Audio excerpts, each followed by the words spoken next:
Olá a todos e todas que nos assistem em mais essa aula do curso Eleições 2022, organizando a batalha política eleitoral.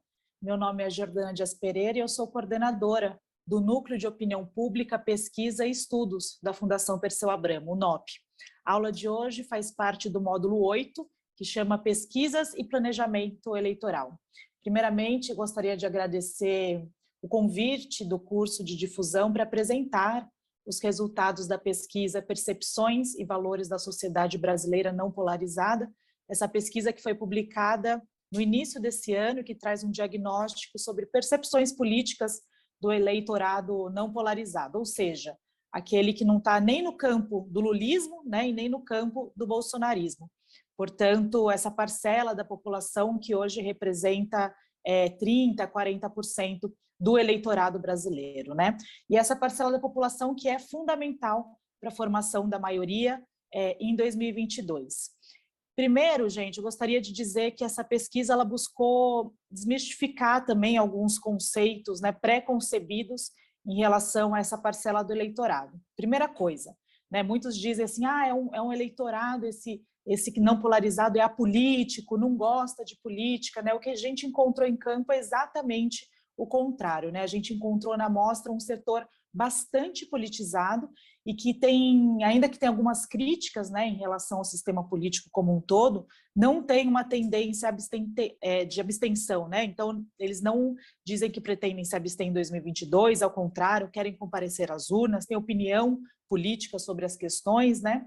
Segundo ponto que muito se fala também sobre essa parcela da população é que é um setor facilmente manipulado pelos grandes meios, né, de comunicação e que tendem a estar mais a favor da direita. Errado também, tá? O que a gente encontrou, o que a nossa pesquisa mostrou, foi que, ao contrário, é uma parcela da população que é bastante crítica em relação aos temas, né, está se posicionando e que é bastante heterogênea do ponto de vista dos valores, né? Então, ora se posicionam com valores mais progressistas, ora mais conservadores, ora mais liberais, ora mais punitivistas, enfim, tem um leque aí de valores que bastante heterogêneo, né?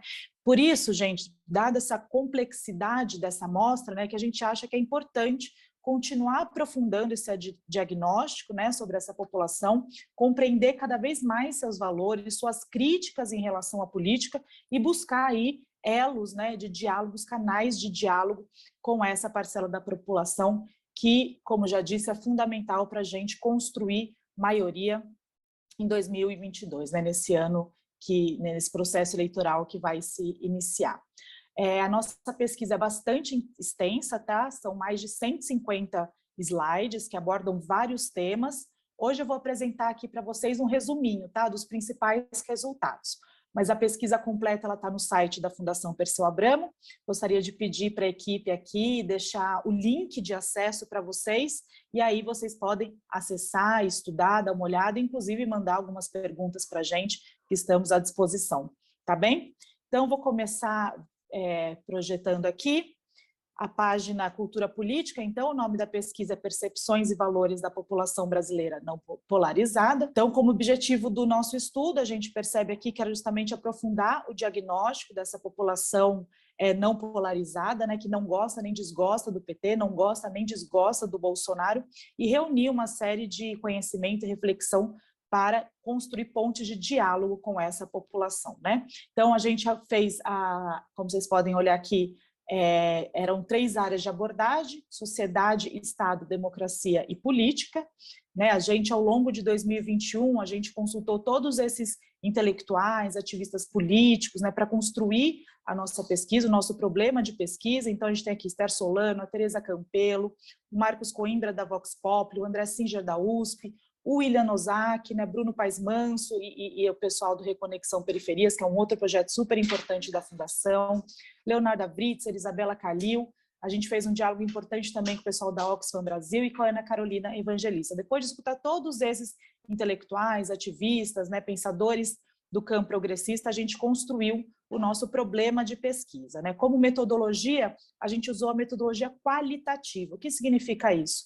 A maioria das pesquisas que a gente, né, encontra na mídia, enfim, nos jornais, são pesquisas que nos indicam quantidades, né? Então, tem lá 45% diz que vai votar no Lula, né? 60% são os que rejeitam Bolsonaro. Essas pesquisas trazem para a gente mensurações, quantidades, né? São pesquisas quantitativas. A pesquisa qualitativa é uma pesquisa que aprofunda nos porquês, nos comos, né? Então permite que a gente estabeleça um diálogo com os entrevistados, né? É um roteiro semi-estruturado, as entrevistas elas têm cerca de 2 horas, e aí a gente vai estabelecendo uma conversa mesmo. Mas por que você acha isso, né? Por que você acha aquilo? Fala mais para mim sobre tal questão, né? E aí permite que a gente aprofunde em algumas questões que a pesquisa quantitativa não dá conta de aprofundar, né? Então, foi esse método, né, ver entrevistas em profundidade, que a gente montou aqui os nossos resultados da pesquisa, né? Era entrevista de 2 horas cada. E qual é a amostra que a gente investigou, né? Como vocês podem olhar aqui, foram homens e mulheres em 2 faixas etárias, as mais velhas, né, de 36 a 50 anos, e as mais novas, de 18 a 25 anos.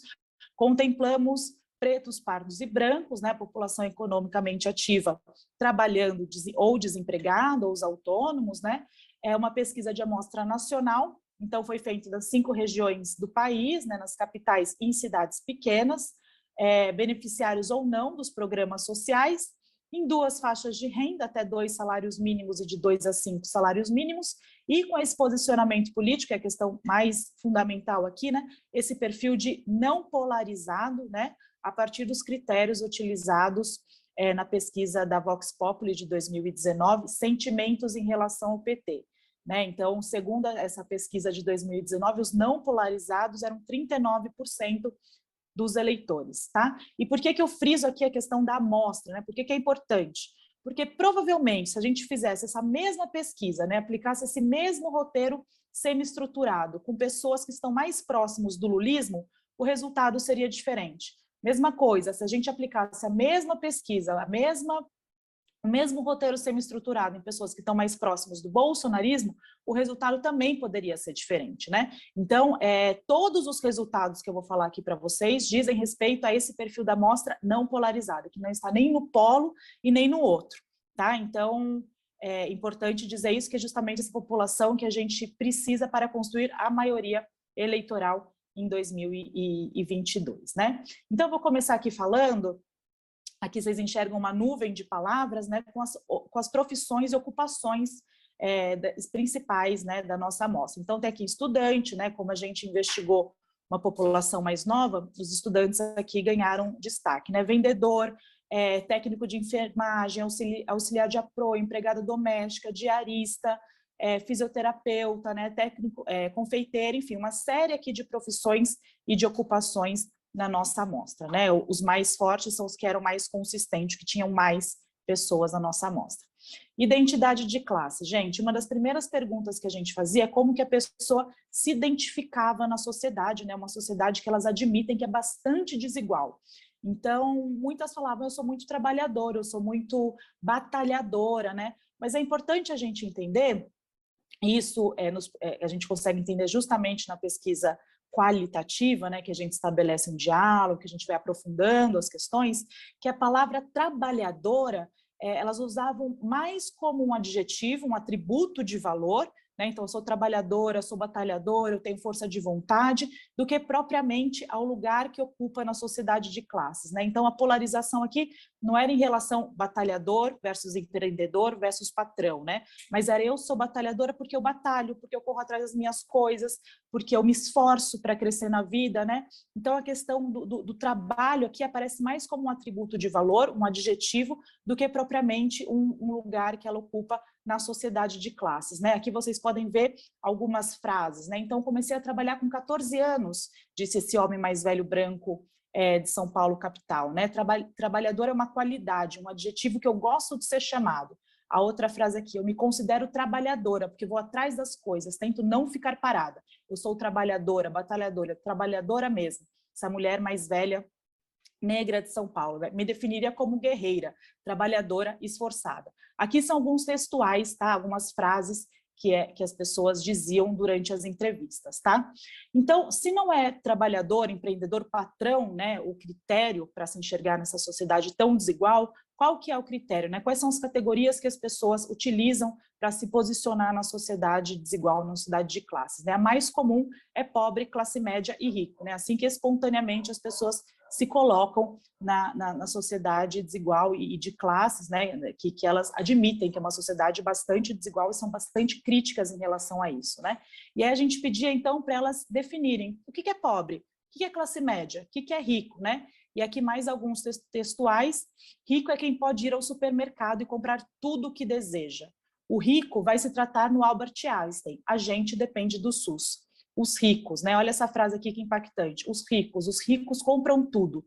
Compram silêncio, compram sua voz, sua dignidade, sua alma. A única coisa que rico não compram é a saúde, né? Aqui a próxima frase também mostrando bem como eles percebem os ricos como privilegiados na sociedade, né? O que o rico tem? O rico tem poder, né? O filho de rico pode fazer tudo o que quiser. Se você sair na rua e fizer uma cagada, você está enrolada. Agora, o filho de rico, não. Então, alguns dos textuais aqui para ilustrar essa questão, né? E aí, percepção e valores. Aqui, gente, eu mostro para vocês todos os, vamos dizer assim, temas que de respeito a valores, né, que a gente investigou. Então, a gente investigou a questão de gênero, de raça, de sexualidade, aborto, preconceito regional e drogas, né? Todas as questões que podem ser meio polêmicas, certo? Como resultado geral, que a gente percebeu que tem uma grande heterogeneidade de opiniões, né, uma variação bastante complexa com relação aos valores e percepções políticas.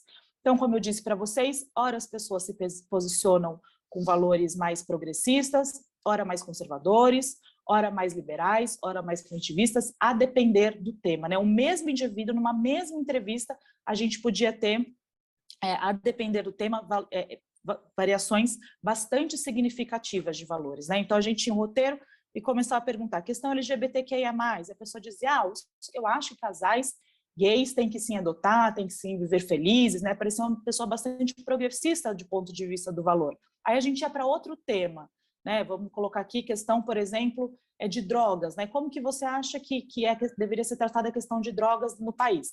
Drogas é um horror, né? Tinha frase do tipo, quem consome drogas morre e vai preso, que se organiza ao redor principalmente do controle dos corpos, que gera bastante polêmica ainda, é a questão do aborto, né?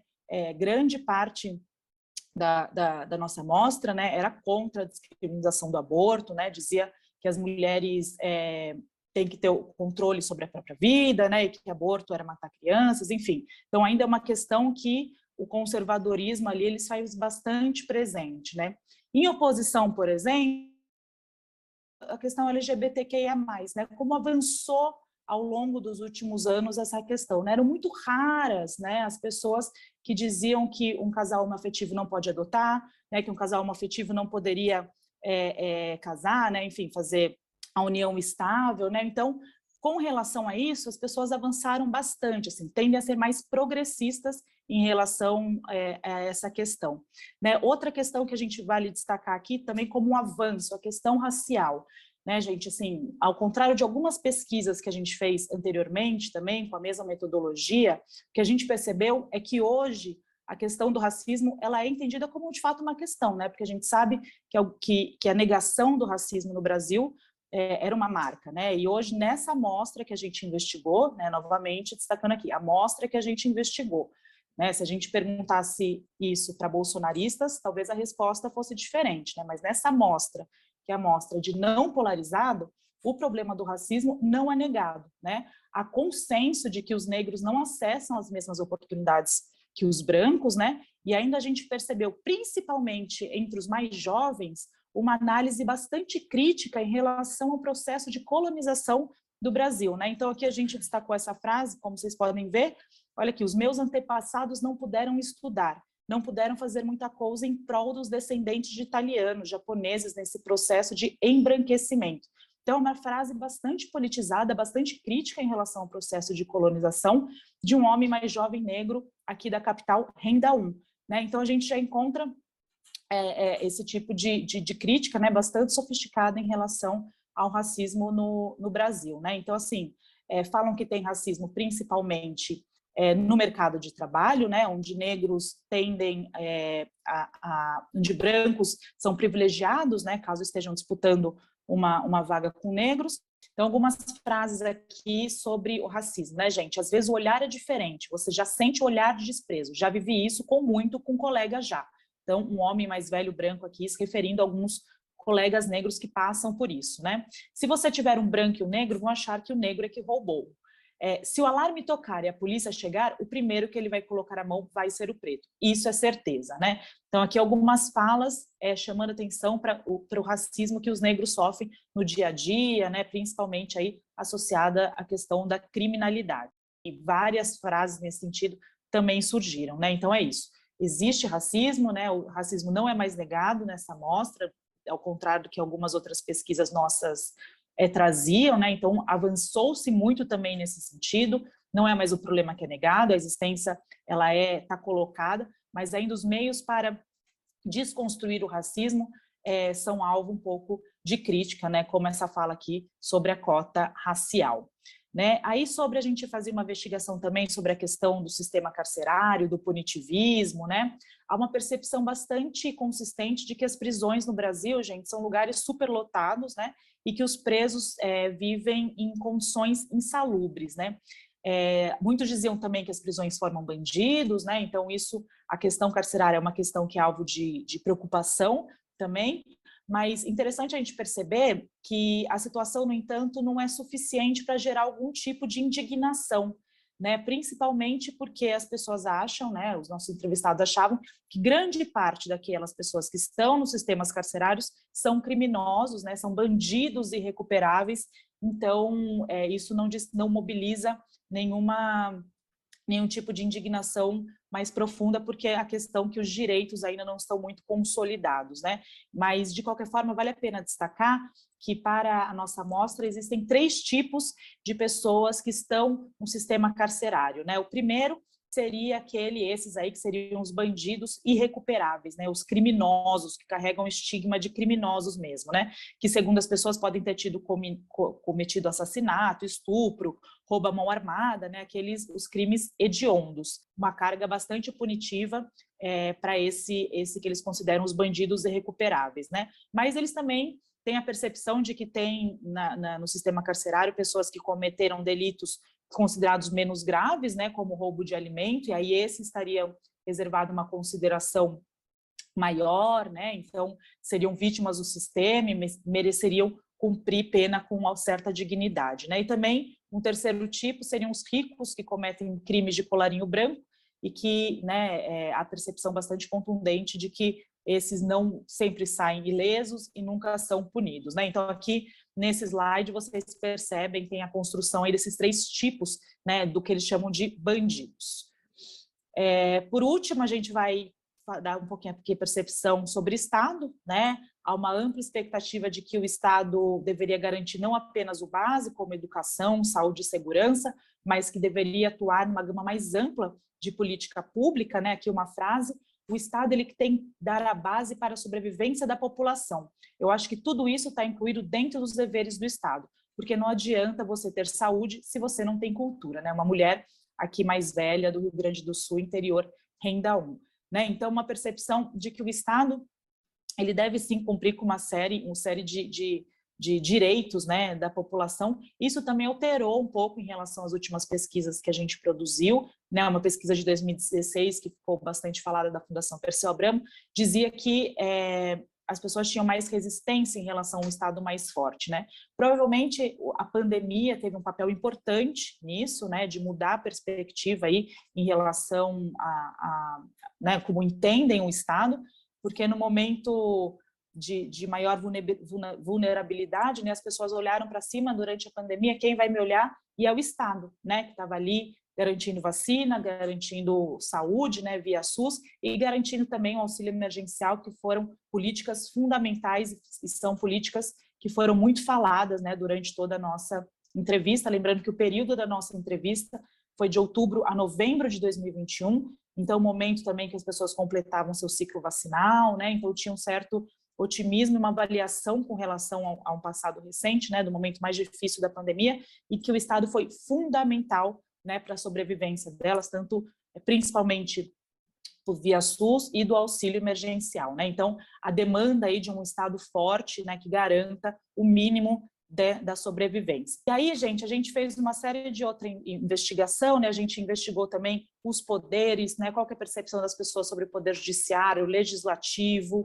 executivo. A gente fez uma bateria também de perguntas sobre percepção sobre corrupção, né? Sobre democracia, né? Que também era uma bateria de perguntas longas que a gente tinha, que eu não vou ter tempo aqui de falar tudo para vocês hoje, mas, mais uma vez, a pesquisa está disponível no site da Fundação. Vou fechar, então, com as conclusões gerais, que aí eu, inclusive, abordo uma ou outra coisa que eu não conversei aqui para vocês, para aguçar a curiosidade, tá? Então, primeira coisa, gente, não se trata de um perfil homogêneo, né? Há diversas combinações, como eu falei, de posições, ora mais progressistas, ora mais conservadoras, né? Não existe um lado ideológico nessa nossa amostra, a gente encontrou bastante receptividade em relação à pauta LGBTQIA+, mas ainda é uma tendência bastante conservadora quando diz respeito à vida, né? Ao controle da vida e dos corpos das mulheres, né?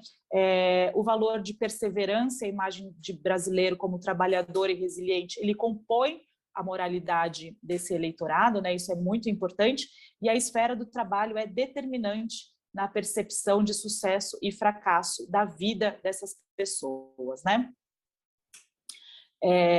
Tem a questão também que não desejam um Estado mínimo defendido pelos liberais, né? Mas um Estado que provenha pelo menos o mínimo satisfatoriamente, né? Valorizam bastante instituições públicas de Estado, né? Ainda que tenham críticas bastante contundentes em relação aos agentes públicos de governo, né? Isso se dá bastante forte quando a gente vai falar de corrupção. Então, as críticas são menos em relação às instituições e mais às pessoas que ocupam essas instituições, né? Que teriam algum tipo de desvio moral, né? Esse é um resultado também importante, né? E a pandemia provavelmente colaborou com um reenquadramento aí da política que se valoriza o papel do Estado, né, que demanda um Estado presente na vida delas, né.